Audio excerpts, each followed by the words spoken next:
Então, esse é o Farmácia na Cozinha, que é um curso que o Instituto oferece já há algumas edições e alguns anos, e que é um estudo complementar ao curso de chefe naturalista, que a gente também oferece há vários anos aqui no Instituto. Então, a ideia do Farmácia na Cozinha é que a gente possa encontrar dentro da nossa própria, vamos dizer assim, não só da nossa própria cozinha, mas da nossa própria rotina, alimentos que façam simples e básicos que a gente compra no mercado, no dia a dia, e que façam a diferença, não porque a gente passe a adquiri-los mais, vamos chamar assim, mas porque a gente passe a entender o poder que eles têm. Né? São alimentos que a gente tem no dia a dia, que a gente tem acesso em feiras, que a gente tem acesso em mercados e que com certeza a grande maioria deles vocês vão ter dentro da cozinha de vocês, tá? Então hoje não só a gente vai revisar o que vocês já têm no material escrito de vocês, mas vocês vão entender algumas nuances, algumas questões um pouquinho mais profundas desses alimentos. Claro, é um estudo meio que eterno, sem fim? Sim, com certeza, porque é tão profundo que os alimentos têm para oferecer que a gente poderia, por exemplo, pegar o primeiro, que eu sei que vai ser o alecrim, que esse arquivo eu já abri para me relembrar, e a gente poderia ficar a noite inteira só falando do alecrim? Sim. Só do alecrim, professora? Só. Só. Então, entendam, o farmácia na cozinha é para que a gente se lembre que a gente já tem tudo que a gente precisa dentro da nossa cozinha. E se assim a gente se lembrar que tudo que a gente tem a gente já precisa, a gente tem um tesouro. Porque a gente, na verdade, pode evitar e prevenir várias doenças só com o que a gente tem dentro da nossa casa. E também passar a direcionar, não só utilizar o que a gente já tem, o que a gente já comprou, o que já é natural para a gente, o que a gente comprou no mercado, o que a gente comprou na feira, mas a gente começar a usar aquilo de uma outra forma, de uma forma mais profunda do que a gente usava antes. Ou seja, de uma certa forma, se a gente for observar, há um subaproveitamento, muitas vezes, do que eu tenho. Como se fosse assim, eu tenho na minha casa um tesouro, né, dentro da minha cozinha, ou às vezes dentro do meu quintal, se eu tiver uma horta, e às vezes o que eu estou fazendo é não aproveitar isso que eu tenho, e eu estou deixando, às vezes, de ou me curar de uma enfermidade passageira, ou deixando de usar um alimento que pode trabalhar e tratar, quem sabe, até uma enfermidade crônica, ou pior ainda, eu estou deixando de prevenir problemas que eu possa ter com os alimentos que eu possa usar de uma forma contínua e quanto mais. Então, a ideia do farmácia da cozinha é que eu conheça alguns dos principais alimentos que eu tenho dentro da minha geladeira, nos meus armários, na minha despensa, né, e que eu tenho ainda à disposição nos mercados, nas lojas de produtos naturais, nas mercearias e nas feiras à minha disposição. Então, essa é a ideia central do Farmácia na Cozinha. A gente vai dividir ele hoje em pequenas aulas, tá? Então, vamos lá. A gente vai começar com a aula 1. Eu vou abrir o arquivo, eu estou na dúvida se eu vou abrir o arquivo aqui, que daí vocês me veem pequenininha, ou se eu vou. Eu fiquei na dúvida, ou se eu vou fazer vendo aqui pelo celular e vocês vão acompanhando aí. Fiquei nessa grande dúvida. O que faria mais sentido? Vamos ver o que eu faço. Eu acho que eu prefiro ir olhando aqui, eu acho que eu vou olhando no celular mesmo, e vocês vão lendo no material de vocês, né, que vocês têm, que senão eu vou ficar pequenininha para vocês, aí vocês não vão conseguir se conectar tanto comigo, tá? Então, eu acho que eu vou fazer dessa forma, para vocês poderem se conectar mais comigo. Fiquei na dúvida do que eu faria, senão vocês vão me ver o tempo todo desse tamanhinho e só vão ficar vendo a tela. Eu não acho que é bom, já dei muita aula assim, e eu não acho que é uma boa conexão que a gente faz, tá? Então, vocês abram o material de vocês, que vocês já têm, tá? E aí a gente vai fazendo dessa forma. Então, a primeira erva que a gente já tem, que a gente tem aqui, é o nosso amigo alecrim. Deixa eu abrir aqui o meu arquivo também. Todo mundo tem o material, né? Que daí, se alguém não tiver o material, aí eu vou fazer de outra forma. Todo mundo tem, né? Tudo certo. Quem tá ao vivo, né? Tem várias pessoas ao vivo, mas alguns vão estar assistindo gravado. Ótimo. Então, o primeiro material que a gente tem, né, é o alecrim. né? E esse alecrim, ele é muito interessante, porque uma das coisas que a gente mais utiliza, a gente tem potencial de utilizar o alecrim, é quando a gente tem aquela dor de cabeça de quando uma coisa ficou mal digerida. Vocês já sentiram isso? Né? E a dor geralmente ela dá nessa região aqui, ó. Então, essas cefaleias de alimentos mal digeridos, né? Ela pode ser facilmente trabalhada com alecrim. De que forma? Eu posso fazer em forma de chá? Sim. Essa aula não é sobre fitoterapia? Não. Depois eu posso dar uma aula para vocês só de fitoterapia. Aí, se for o alecrim na forma de fitoterapia, a gente vai trabalhar alecrim em chá, em tintura mãe, em tintura officinalis, em tintura em extrato fluido e extrato seco. Aí é um outro mundo a fitoterapia, tá? Porque a gente vai trabalhar daí com medidas, certo? E nessas medidas é uma outra forma de atingir. Mas o alecrim, ele é uma planta que eu posso utilizar tanto na alimentação como fitoterapia? Sim. Eu posso fazer das duas formas? Sim. Então, hoje a gente vai colocar, de uma certa forma, como uma fitoterapia, mas eu poderia usar esse alecrim dentro de uma sopa, por exemplo, eu estou com dor de cabeça. Aí eu coloco bastante alecrim lá dentro? Posso. Posso usar dessa forma. Mas eu posso usar na forma de chá também? Sim. Que tipo de chá? Na forma de infusão. Lembrando, não estamos fazendo medida de fitoterapia, senão a gente vai fazer medida exata. Então, que medida mais ou menos que a gente faria para fazer um chá? Mais ou menos uma colher de sobremesa, tá? Dentro da medida que seria a medida padrão de fitoterapia. Mais ou menos uma colher de sobremesa. Coloca as folhinhas do alecrim lá dentro da xícara e vai jogar a água que ferveu. Quase ferveu, seria o ponto melhor. Então, não é exatamente o ponto de fervura que a gente faz infusão, é um pouquinho abaixo, né? A gente fala que é ali entre 97 e 98 graus, né? Mais ou menos a temperatura da água não é exatamente o ponto da ebulição, é um pouco abaixo. Então, você deixa ferver, para um pouquinho a chaleira, deixa ali um minuto ela parada, aí esse é o ponto exato da água. Coloca e tampa. Isso é uma infusão, tá? Então, pode ser dessa forma se eu tiver dor de cabeça? Sim. Pode. Pode ser dentro de uma comida? Pode. Pode ser comendo uma focaccia? Pode. É mais difícil na focaccia? Sim. Porque quando a gente for mastigar aquele alecrim que passou por um processo de ir para o forno, claro que ele não vai estar com as mesmas propriedades disponíveis, certo? Então, se ele estiver cozinhando dentro de um molho, dentro de uma sopa ou dentro dessa infusão, obviamente que a disponibilidade, né, que a gente vai chamar a biodisponibilidade, vai ser muito maior para a gente. Então, a gente vai preferir que seja de uma forma em termos de cocção ou de infusão mesmo, e não na forma dele estar em cima de algo que foi para o forno, tá? Então, a primeira indicação são essas cefaleias, né? Podem ser enxaquecas também? Sim. O que mais? Aumenta o apetite. A gente chama ele então de aperiente, tá? Então, o alecrim, ele tem um alto poder de abrir o apetite. Então, é uma coisa que eu falo há anos. Por exemplo, tem algumas pessoas, a Jamile já fez o curso de chefe comigo, né? Então, ela tá aqui ao vivo, né? Então, ela dá e volta. Os alunos voltam porque a gente tem sempre que rever, né? Reformular e aprender outras coisas também. Eu tô sempre aprendendo, eu tô sempre estudando. Então, tem várias coisas que eu também já reformulei de quando eu dava aula para a Jamile, nem sei quantos anos atrás, que eu dei no a turma dela foi uns 4 anos atrás, e eu sempre estou reformulando, entendendo coisas novas, né, sobre isso. Então, eu sempre, essa piada eu conto há uns 15 anos, 20 anos ainda, acho que mais, ou mais, que quando eu vou receber visita, eu sempre dou um jeito, quando é uma visita, né, muita gente, de colocar alguma coisa com alecrim nos aperitivos. Por quê? Para abrir o apetite para a refeição principal. Então, é ótimo para abrir apetite, certo? O que mais? Melhora a palatabilidade do alimento. Sim, o gosto das coisas fica melhor, né? Então, a focaccia é um grande exemplo, né? Sabem a focaccia, aquele pãozinho que tem aqueles furinhos, né? Assim, todos, quando você faz com o dedo, né? Para ele poder entrar o ar certinho. Você já comeram focaccia, né? E vai com azeite de oliva e vai com alecrim. Basicamente, é uma massa e alecrim e azeite de oliva.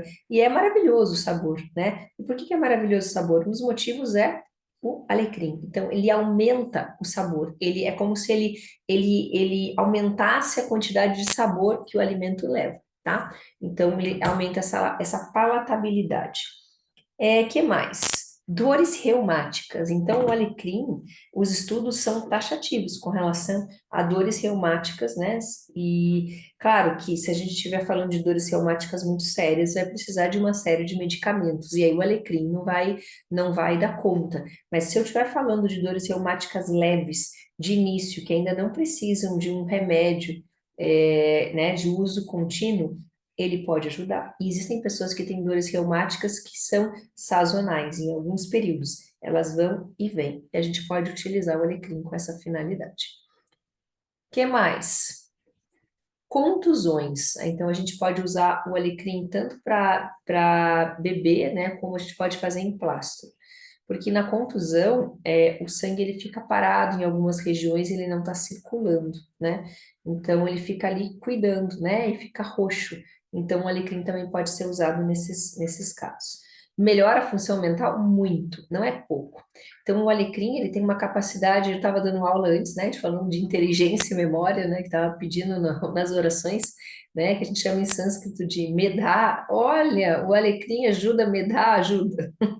Ajuda, tá? Então, o alecrim ajuda a ter memória e ele traz uma disposição, né? Uma alegria, um viço, né? Então, o alecrim ele tem essa capacidade. A gente usa o alecrim quando a gente está em estado deprimido também, também. Tá? Então, o alecrim tem uma capacidade de trazer um estado de vivacidade, de alegria, melhorar a memória e não vou dizer o bom humor, né? Porque o bom humor ele é um outro nível, né, da mente. Mas é como se ele trouxesse uma disposição. Então, quando a gente tá meio down, assim, tá meio para baixo, né? Hoje em Curitiba o clima tá bem assim. Eu não sei- a maioria de vocês não tá em Curitiba, mas Curitiba tá chovendo desde sábado, né? Aqui dentro do instituto tá até caindo umas gotas no gesso ali de tanto que choveu. Não para de chover, não para de chover. Então, como que fica a nossa disposição assim? Fica todo mundo meio pasmado, assim, tá tudo lento, o trânsito tá terrível, qualquer local onde você vá demora muito, tá tudo muito úmido e a cabeça começa a pesar. Interessante usar alecrim? Sim, muito interessante, tá? Ajuda bastante. Que mais? Então tem alguns que eu falei aqui que ele nem tá aqui, tá? O melhor da função mental, mas o alecrim, ele é antidepressivo, tá? Essa alegria, ele é um antidepressivo, vou dizer para vocês, poderoso, tá? Quando a gente, claro, obviamente, quando a gente vai tratar transtornos mais sérios, né? Eu que já trabalhei com bastante paciente que tinha transtorno bipolar, bastante. Em clínica psiquiátrica, eu trabalhei com pacientes exclusivamente, praticamente, 98% transtorno bipolar. É óbvio que a gente não vai tratar o alecrim, ele tá na parte que é a parte, né, disfórica, a gente não vai trabalhar com alecrim, obviamente que não vai funcionar, vai precisar de remédio, né, de medicação.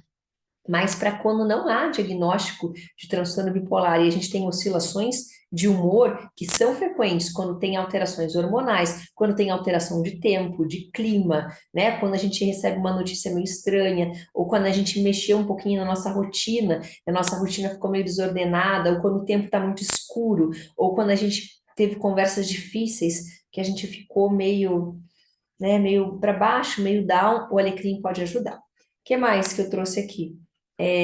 A memória, que a gente já falou antes, aumento da imunidade, isso é uma coisa bem interessante.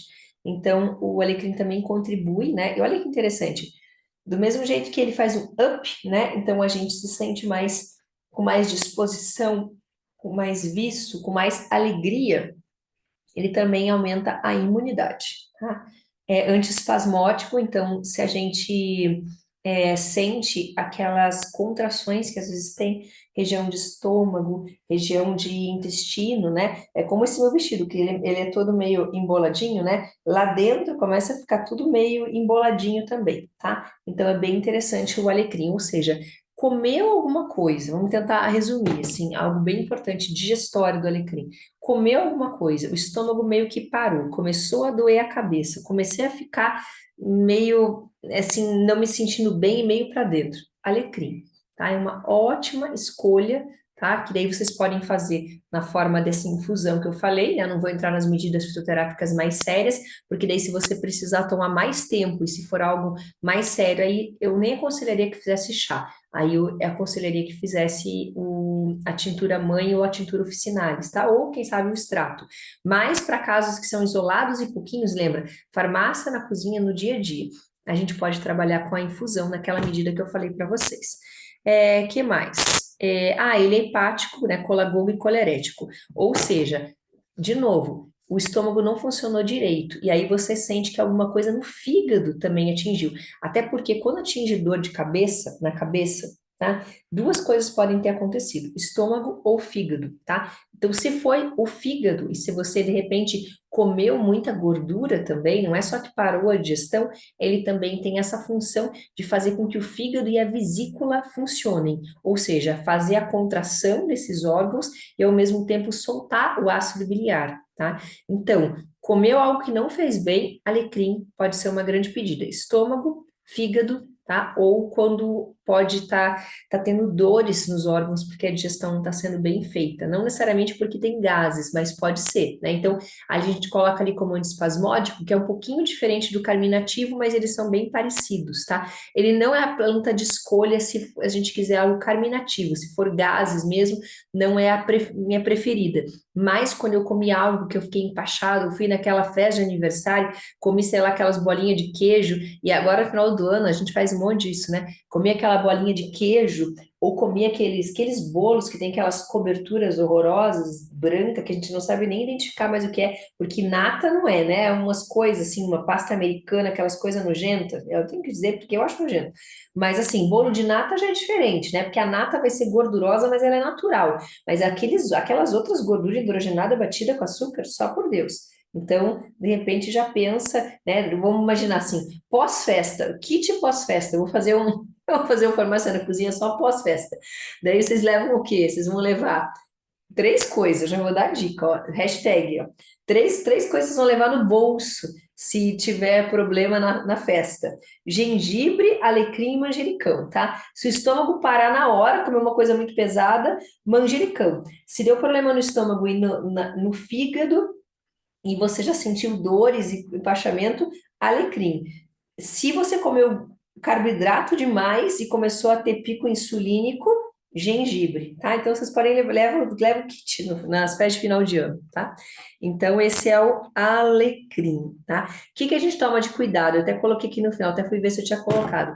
Risco de elevação de pressão arterial e risco de aborto, tá? Então alecrim não é, não sei se eu coloquei aqui para gestante, eu não coloquei, mas já saibam. Alecrim, aliás, vou dizer, grávida tem um problema com as comidas.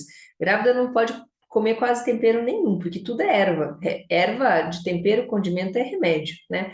Então, gestante deve ficar muito longe de muitos condimentos. Um deles é o alecrim. E risco de elevação de pressão arterial. Se eu tomar só um chá, só uma xicarazinha, ou se colocar dentro de uma sopa, então não posso colocar de jeito nenhum? Não, não é tão forte.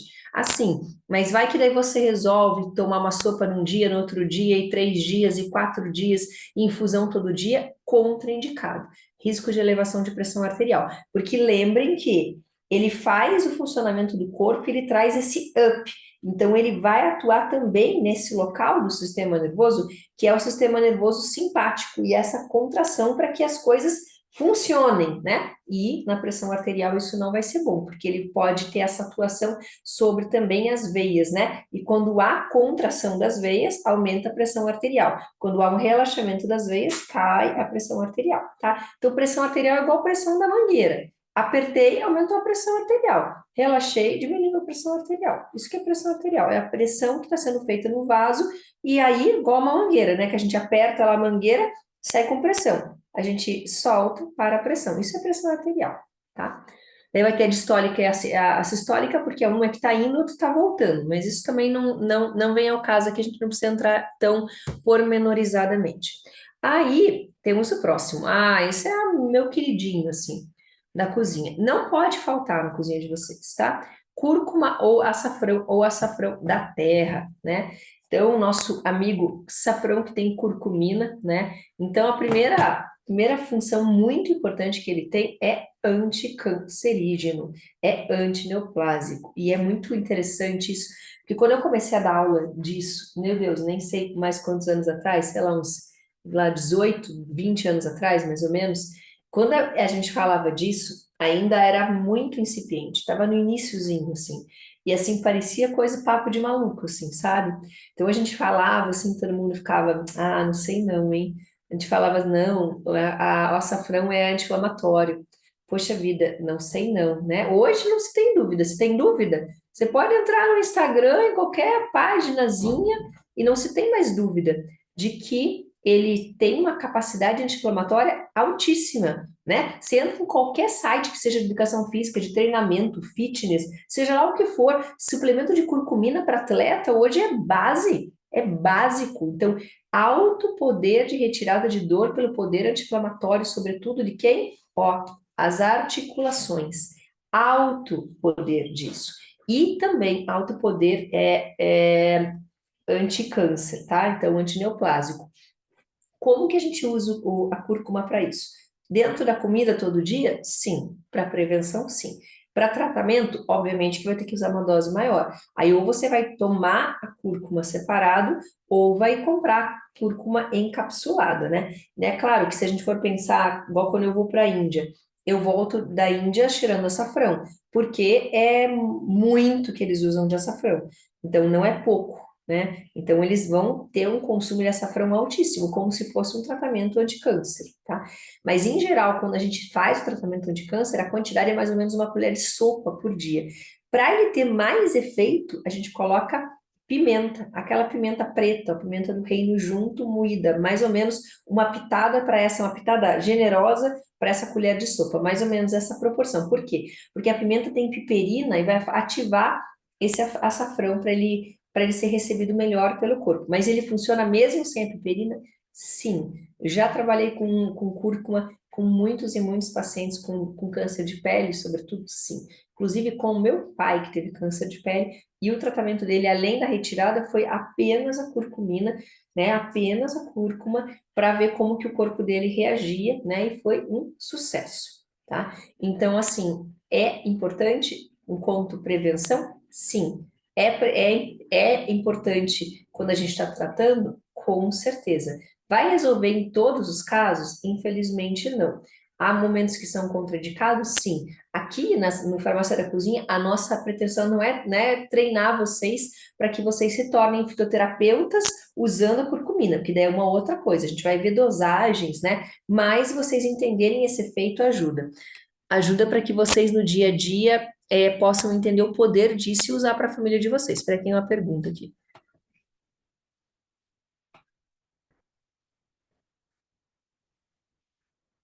Eu não tenho material aqui comigo.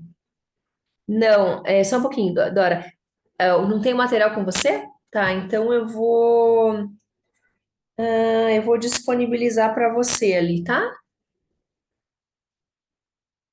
Vocês não têm como acessar? Porque talvez seja mais fácil vocês acessarem do que eu parar a aula para mandar para vocês, né? Talvez faça mais sentido que vocês acessem ou que alguém mande para vocês do que eu parar e mandar, tá bom, Dora? Vê se você consegue com alguma colega tua o material, tá? Mas respondendo a tua pergunta, se pode ser a pimenta, não, não é a pimenta fresca, dedo de moça, ao invés de pimenta seca. É a pimenta seca, tá? É a pimenta preta, a pimenta do reino. É com essa pimenta que foi feito o estudo, não com as outras pimentas que a gente tem, né? Que daí tem dedo de moça, aquelas outras em conserva. Não é essa, tá bom? Aí, continuando. Então, o ideal seria a gente ter essa pimenta para piperina. Aí, peraí que eu fechei aqui meu arquivo. Aí, que mais? Ela vai ser digestiva, então vai ser bem importante para a digestão. Vai ser febrífuga e é muito interessante. Ela, como febrífuga, é bonito de ver, né? Porque, assim, eu acho que. Ai, cliquei aqui, eu não vi. Ai, não, foi um negócio que saiu do lado. Peraí.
Tá, que não volta.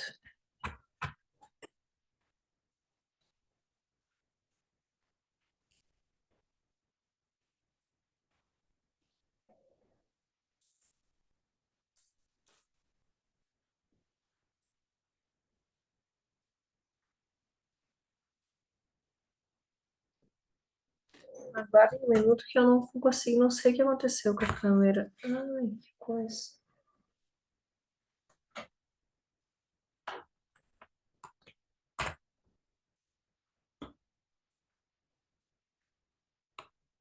Aí, voltou. Não vou encostar em nada. Porque tá bom, nem ficar encostando muito no computador. Então, ela é extremamente febrífuga. Eu já usei ela inúmeras vezes, tá? Para trabalhar febre. Eu não sou, eu sou uma pessoa, vamos dizer assim, não é que eu sou totalmente contrária, mas eu sou uma pessoa contrária que cuida muito com antitérmico. Antitérmicos são muito perigosos, né? Então, o corpo, ele precisa ter passar por febre, tá? Quando ele começa a febre, o corpo precisa passar por essa febre. Por quê?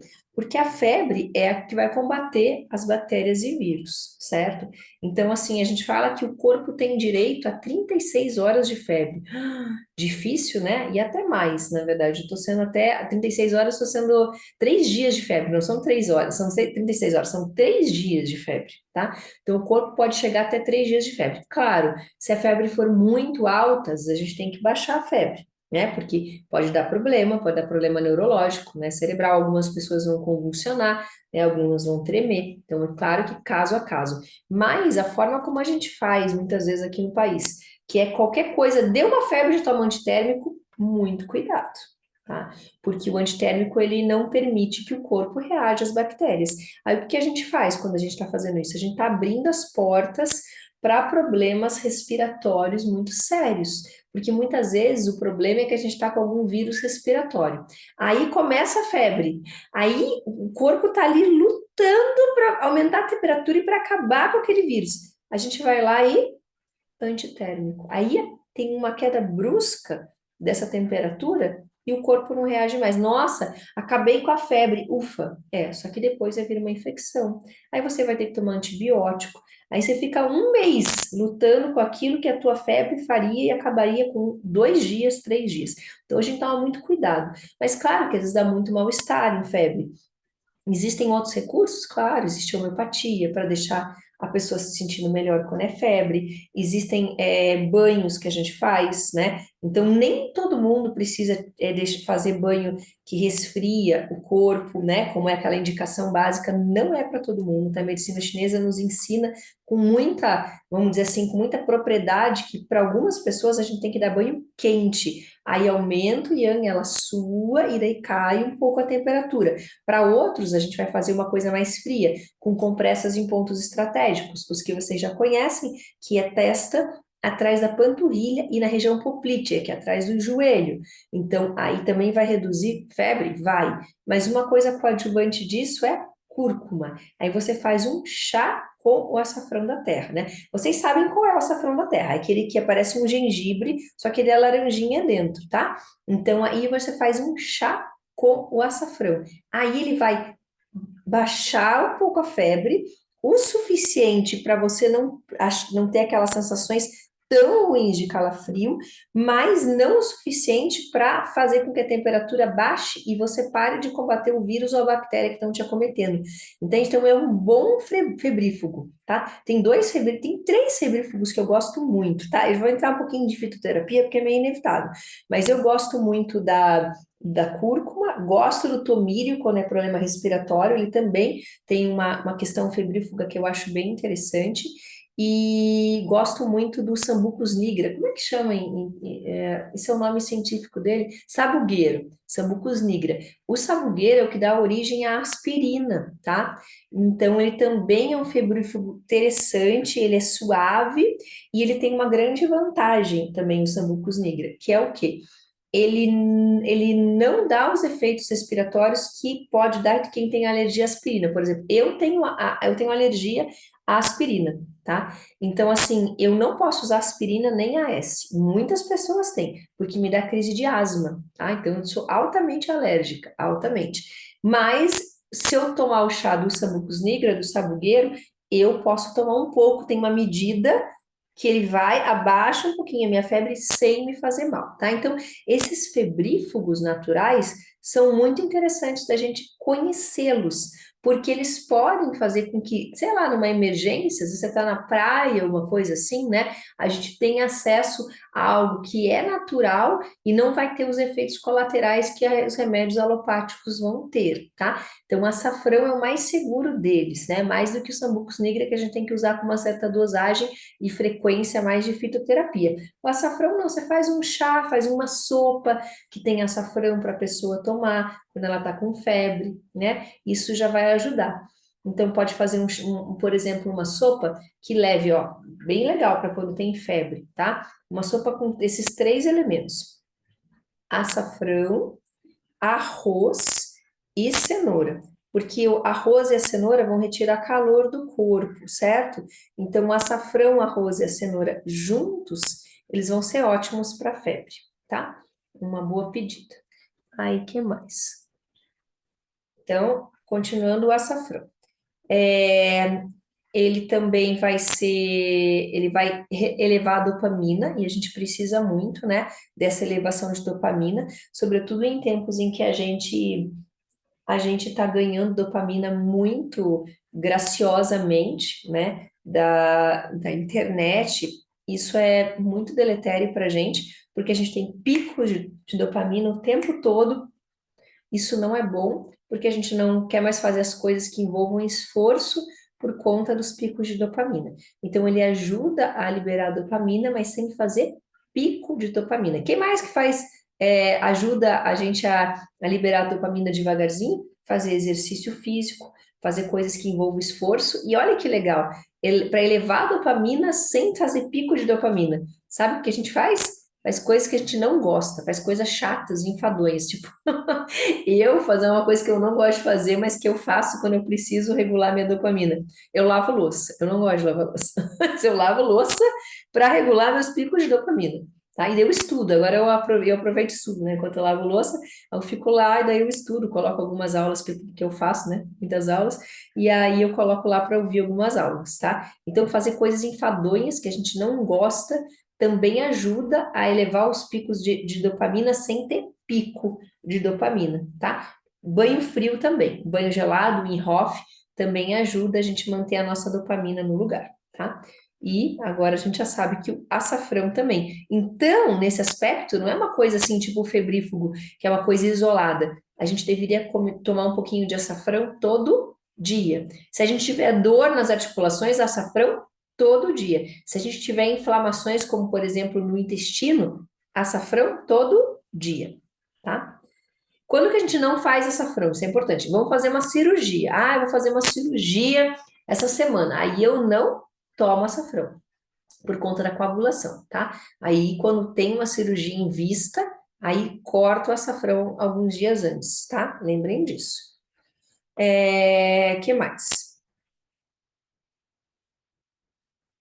Antimicrobiana, né, e anti-inflamatória, a gente já falou, doses articulares, eleva a imunidade e antioxidante. Então, também eleva a imunidade e é antioxidante. Na verdade, assim, tudo que é antioxidante eleva a imunidade, tá? Porque quando tem a oxigenação, a oxidação do corpo, há uma queda de imunidade e um envelhecimento, porque os radicais livres estão soltos, né? Radicais estão livres, estão soltos pelo corpo. Então, toda vez que tem algo que eu ajo contra esses radicais livres que estão fazendo a oxidação do corpo, né? O que que é a oxidação do corpo? Envelhecendo meu corpo. Estão enrijecendo meu corpo, deixando meu corpo mais velho do que ele deveria ser naquela idade. Toda vez, essas coisas que são todas amarelinhas e vermelhinhas, fiquem sempre ligados. Tudo que for amarelinho e vermelhinho na natureza tem esse poder antioxidante e ajuda na imunidade. Isso é uma dica já, tá? Que mais? Risco em excesso pode causar refluxo, né? Então, se a gente tiver excesso, né? Então, por isso que às vezes a pessoa ela tem uma questão com com calor, né? Nem para todo mundo eu vou dar, por exemplo, aquela sopa lá que era arroz e cenoura, né? Se tiver questão com refluxo, não vai ser aconselhado açafrão, né? A gente já fez consulta comigo disso. Falei açafrão? Não, não falei açafrão. Açafrão não estamos colocando como recomendação. Daí só o arroz e cenoura, se eu quero tirar calor do corpo, tá? Então açafrão não. Só que nem para todo mundo dá refluxo, nem para todo mundo. Então tem que ver. Como que eu tomo o açafrão se eu não colocar dentro da comida? Tá? Tem um jeitinho da gente tomar açafrão. Aí eu quero tomar de manhã, professora, que eu tenho dores articulares, mas eu não tenho problema aqui com refluxo, eu não vou fazer nenhuma operação, nada no seu, né, que seja, não seja seguro o açafrão para mim. Como que eu tomo de manhã? Então, eu vou fazer um shot de açafrão. Então, um shot de açafrão é assim. Vocês vão pegar uma colherzinha, pode, não precisa fazer uma quantidade tão grande quanto aquela que é anti-câncer, tá? Pode ser mais reduzida. Pega uma colher de chá, sabe? Então, tem colher de café, colher de chá e tem a colher de sobremesa, a colher de chá. E aí vocês pegam uma colherzinha e colocam num potinho e colocam um pouco de gordura junto e uma pitadinha de pimenta. A pitadinha de pimenta é opcional porque a gente não está querendo tanta atuação da curcumina como no neoplásico. Pode ser uma pitadinha de nada ou sem nada de pimenta. E um pouco de gordura. Faz a misturinha, assim, tipo óleo de coco ou ghee, mistura os dois e pode passar no pão ou pode comer puro, né? Ou passar no pão. Pega um biscoito, passa em cima do biscoito, passa em cima do pão, ele vira uma pastinha, tá? Fica bem interessante. Pode colocar puro em cima do pão? Pode, só que ele fica um pó, tem que cuidar para não aspirar, tá? Porque às vezes ele entra, ele é muito fininho, tá? Mas pode ser uma forma de consumir. Então, essa é a nossa amiga cúrcuma, ok? Então, ó, e a gente já tá, olha, já tá com 1 hora de aula, porque é muita coisa. Eu não gosto de fazer as coisas que sejam não profundas, assim. Então, eu podia até ficar falando para vocês assim super rápido, mas eu não acho que é esse o objetivo, tem que aprofundar nas coisas, né? Então, vamos para o próximo. Então, o próximo é a sálvia, tá? Então, a sálvia, ela é uma das plantas do feminino, tá? Saibam disso. Então, a sálvia em óleo essencial, ou a sálvia planta, ou a sálvia para a gente fazer a sálvia na comida ou como chá, ela é uma planta do feminino. Então, assim, até para fazer os nossos patuás do feminino, né? Quando a gente tem um grupo de mulheres aqui, né? Que é o Poderoso Feminino no Instituto, a sálvia, ela é uma planta do feminino. Então, a gente pode colocar para temperar, é maravilhoso. Para quem come carne, no peixe, ela vai muito bem, né? Então, olha só, ela também é antiespasmódica e ela é carminativa. E essa parte do carminativo dela, carminativa é que evita gases, tá? É muito forte, muito poderoso, né? Diferente lá do alecrim, lembra que eu falei para vocês que eu não acho ele um carminativo muito poderoso. O antiespasmódico dele eu acho que não é tão forte, na sálvia é mais, tá? Então a sálvia é altamente recomendável. Você pode usar ela fresca também? Pode. É legal ter sempre um pezinho de sálvia em casa? Aconselho, recomendo, tá? Também é antioxidante, também é anti-inflamatória, não é anti-inflamatória tão poderosa quanto a cúrcuma, nem se compara, tá? Então vamos fixar naqueles que são mais importantes. Nas afecções da pele, ela é muito bem-vinda, tá? Tosse também, quando a gente tem tosse, né? Existem vários tipos de tosse. Aquelas tosses mais cronificadas, assim, sabe aquelas tosses incuráveis? A gente usa sálvia às vezes.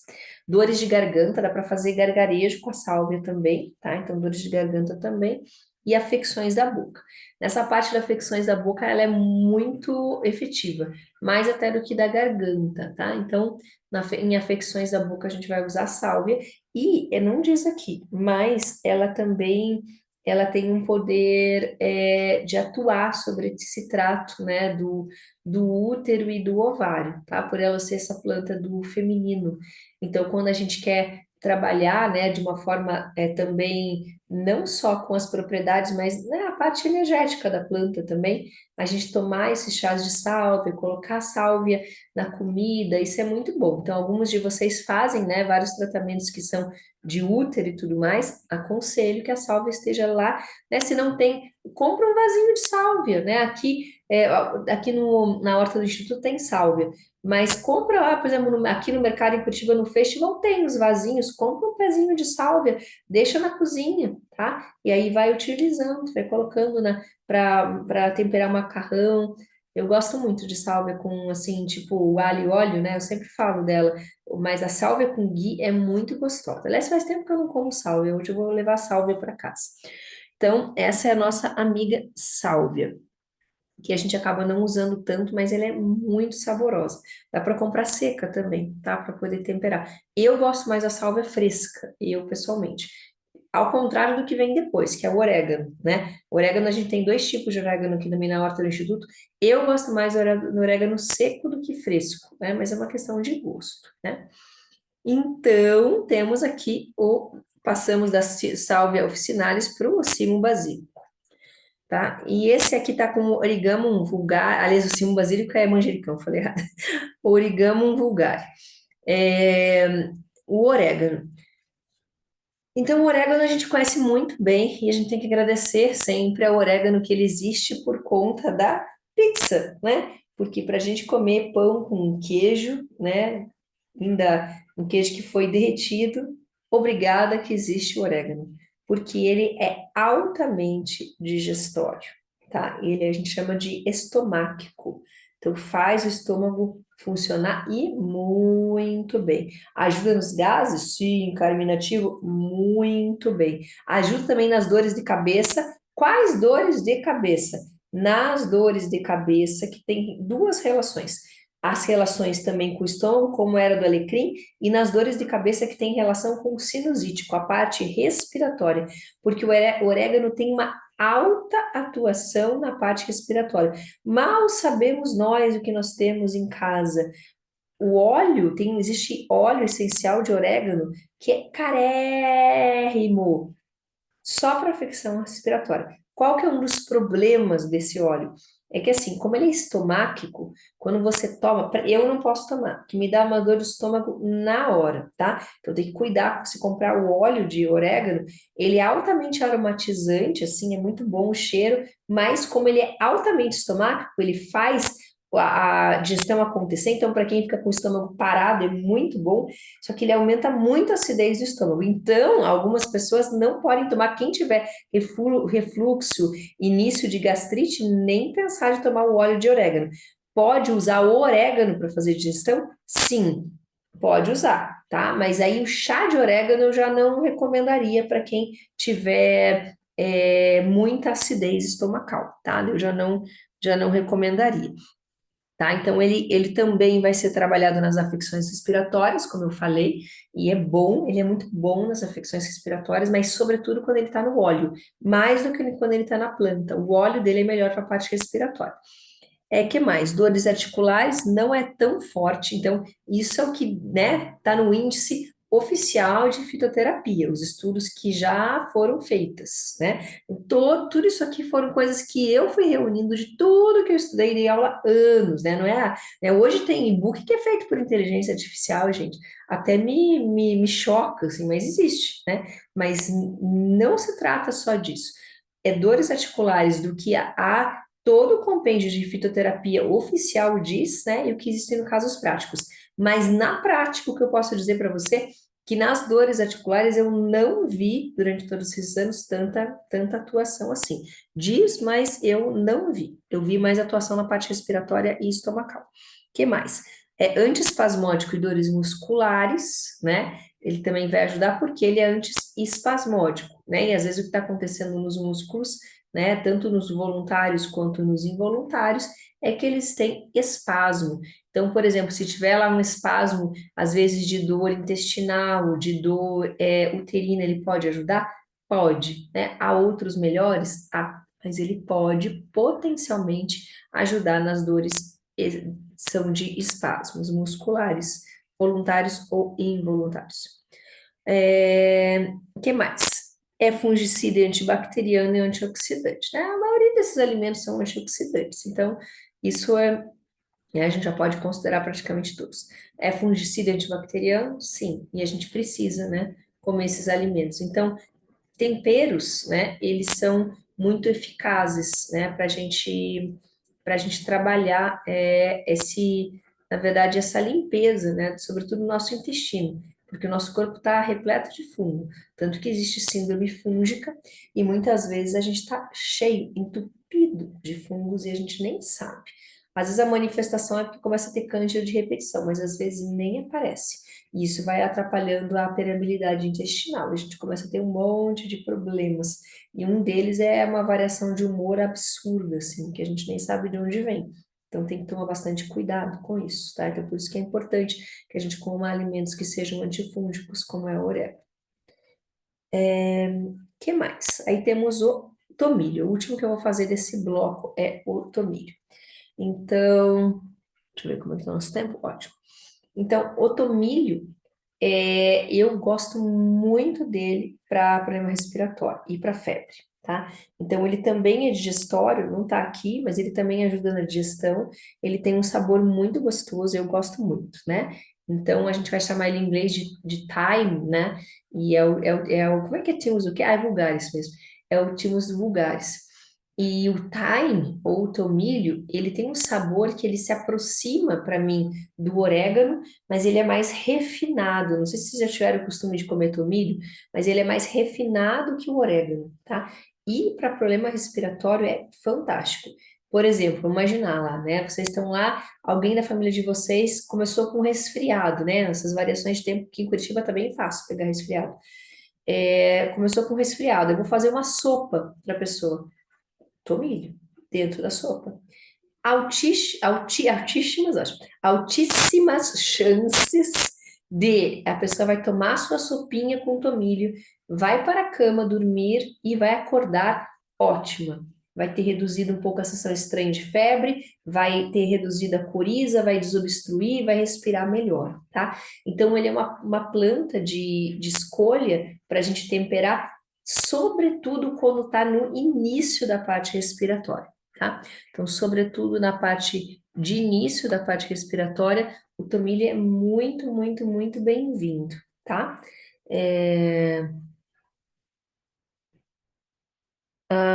você fez uma pergunta do em cápsula aqui, Dora, mas agora eu não vi qual era sobre qual assunto. Ah, sobre o orégano. Ah, é verdade. Tem a possibilidade do orégano, né? Voltando para o orégano, que seja em cápsula, tá? Você pode fazer em cápsula. Em cápsula, em geral, pelo menos o que eu já vi, né? Sem pensar em medidas de fitoterapia, vamos pensar esses que são prontos, não quando você manda manipular. Em geral, você encontra as cápsulas gelatinosas que têm óleo de orégano dentro. Então, quando você vai ver lá assim, você chegou na farmácia homeopática, tem lá orégano em cápsula. Geralmente é cápsula gelatinosa, que são aquelas cápsulas que são assim, parece um ovinho, assim, isso é cápsula gelatinosa, né? Não é a cápsula que é assim, né? Essas cápsulas são gelatinosas e, em geral, tem óleo de orégano lá dentro, tá? Agora, tem como mandar fazer encapsulados e manipulados, é outra coisa. Aí é com medida, daí é fitoterapia, aí tem que ver qual é a dosagem, aí é outra história. Daí não é a história daqui, né? A nossa ideia aqui é só ficar com a parte alimentar. E mesmo em cápsula, aí, se você for usar o óleo, aí tem que ser com a dosagem correta, tá? Aí a gente tem que aprofundar, tá? Porque aí a gente entra no mundo da fitoterapia, que é riquíssimo, é maravilhoso, né? Mas aí a gente tem que saber como utilizar. Nesse caso aqui, a gente está falando mais para a gente usar no tempero na comida, mas eu conto de outras coisas para vocês saberem que existe, tá? Que mais? Então, tomilho. Então, essa é a nossa primeira aula aqui. Então, agora vou dar uma pausa para vocês tomarem uma água, tá? E eu também. E daí a gente já volta para a nossa próxima aula.